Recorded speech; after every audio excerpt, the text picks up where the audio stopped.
Hello दोस्तों, my name is Sumit and welcome back to our channel mindful trader pro. आज की video में हम एक अच्छी कंपनी के बारे में डिस्कस करने वाले हैं। उस कंपनी पर टेक्निकली और फंडामेंटली एनालाइज करने वाले हैं और पर्सनली मैंने खुद उस कंपनी के शेयर में इन्वेस्ट भी कर रखा है। ये कंपनी एक ऐसा आदमी की है जिसका दूसरा नाम ही विश्वास है। आज हम रतन टाटा सर जी की कंपनी टाटा पावर के बारे में डिस्कस करने वाले हैं और इस पर टेक्निकली और फंडामेंटली एनालाइज करने वाले हैं। वीडियो को स्टार्ट करने से पहले जो भी चैनल पर न्यू है वो चैनल को सब्सक्राइब जरूर कर दीजिए, जिससे स्टॉक मार्केट से रिलेटेड इंपॉर्टेंट अपडेट आपसे मिस ना हो। और वीडियो अगर अच्छी लगे तो लाइक और कमेंट जरूर करिएगा। चलिए वीडियो को स्टार्ट करते हैं।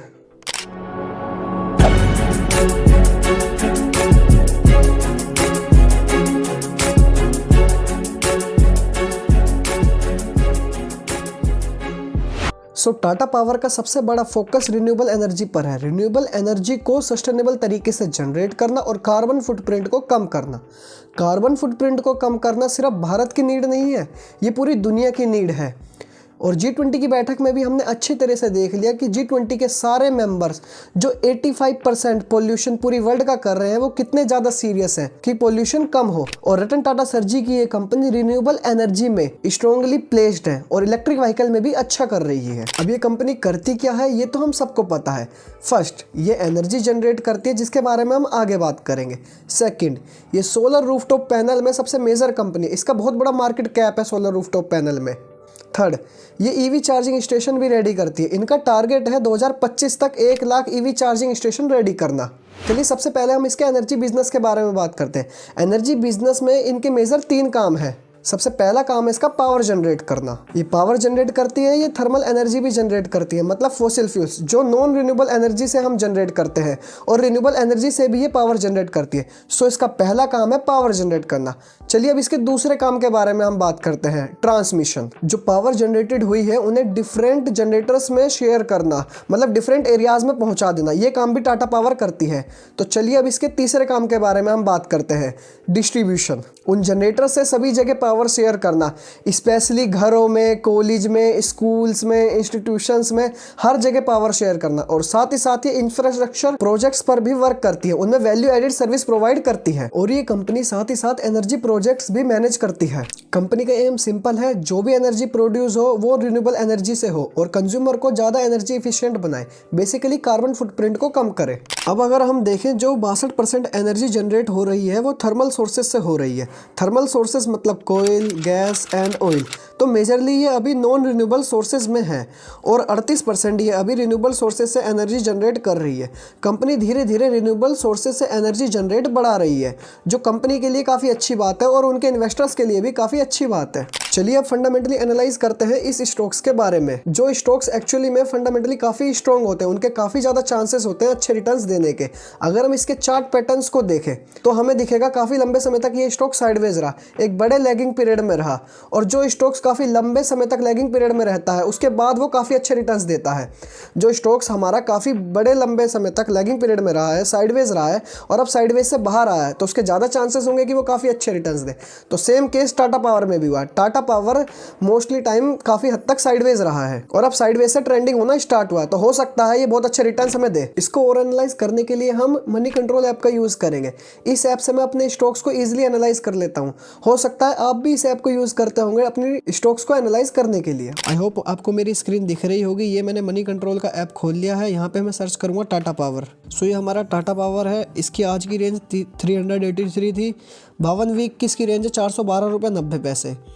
तो इसका एवरेज पी चला, सेक्टर पी भी इसका ठीक है, मतलब कंपनी ना ओवर वैल्यूड है ना अंडर वैल्यूड है, ठीक है कंपनी। बुक वैल्यू इसकी 90 रुपये है, तो बुक वैल्यू से तो काफ़ी ऊपर ट्रेड कर रहा है, पर कंपनी भी बड़ी है इतनी, तो काफ़ी अच्छा ट्रेड करेगी। तो अगर हम इसके रिटर्न्स की बात करें तो 5 साल में भी इसके काफ़ी अच्छे रिटर्न्स देखने को मिले, 3 साल में भी अच्छे रिटर्न्स देखने को मिले हैं हमें। बाकी पिछले 2 साल से हमें इसके अच्छे रिटर्न्स देखने को नहीं मिले, तो हो सकता है ये अच्छे रिटर्न्स हमें दे दे।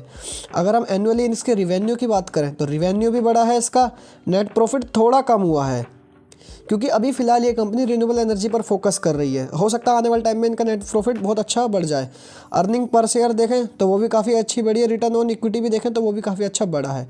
चलिए और इनके फाइनेंशियल्स के बारे में हम देखते हैं। अगर हम इनकी सेल्स देखें तो सेल्स क्वार्टरली कम हुई है, सेल्स इनकी क्वार्टरली कम हुई है। और चलिए अब इनके हम बैलेंस शीट को देखते हैं। बैलेंस शीट में इनका रिजर्व, इनके कंपनी के पास बहुत अच्छा रिजर्व है, काफ़ी अच्छा रिजर्व कंपनी के पास है। अगर उनकी कोई लायबिलिटीज़ है तो वो आराम से उसे पे कर सकती है। और कैश फ्लो अगर हम देखें इसकी, तो इन्वेस्टिंग एक्टिविटीज़ तो कम हो रही है पर ऑपरेटिंग एक्टिविटीज़ सही हो रही है और फाइनेंसिंग एक्टिविटीज़ भी सही है। तो चलिए इसकी फाइनेंशियल रेशियोज़ भी देखते हैं हम। पर शेयर पर 2023 में, मार्च 2023 में 2 रुपये का डिविडेंड पे करा है इनने। और अगर हम इसकी डेब्ट टू इक्विटी रेशियो देखें तो वो कम हुई है, जो इस कंपनी के लिए काफ़ी अच्छी बेनिफिट है, जो इनके इन्वेस्टर्स के लिए काफ़ी अच्छी बात है कि इनकी कंपनी की डेब्ट टू इक्विटी रेशियो कम हुई है। और अगर हम इसकी शेयर होल्डिंग के बारे में बात करें तो कंपनी के पास 46.86% की होल्डिंग है, जो रिमेन अनचेंज है। ठीक। और एफआईआई की बात करें तो एफआईआई ने भी अपनी होल्डिंग थोड़ी सी कम करी है इसमें अपनी, और डीआईए ने अपनी होल्डिंग बढ़ाई है। तो एफआईआई ने वो अपनी होल्डिंग कम करी और वही होल्डिंग डीआईए ने थोड़ी अपनी बढ़ा ली।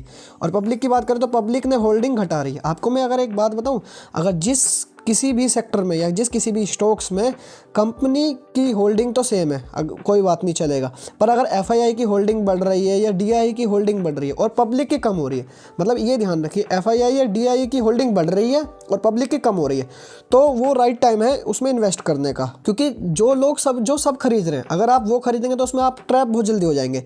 तो इसलिए एफआईआई और डीआईए कहाँ बाइंग कर रहे हैं, ये अगर आप देख के खरीदें स्टॉक्स को तो आपके काफ़ी अच्छे चांसेस है, आप प्रॉफिट कमा सकते हैं। फंडामेंटली एनालाइज तो अब हमने कर लिया, अब हम इसकी टेक्निकल एनालाइज देखते हैं कि टेक्निकल लेवल्स क्या हैं, कब हम इसे बाय कर सकते हैं और कब हम इस पर नज़र रख सकते हैं।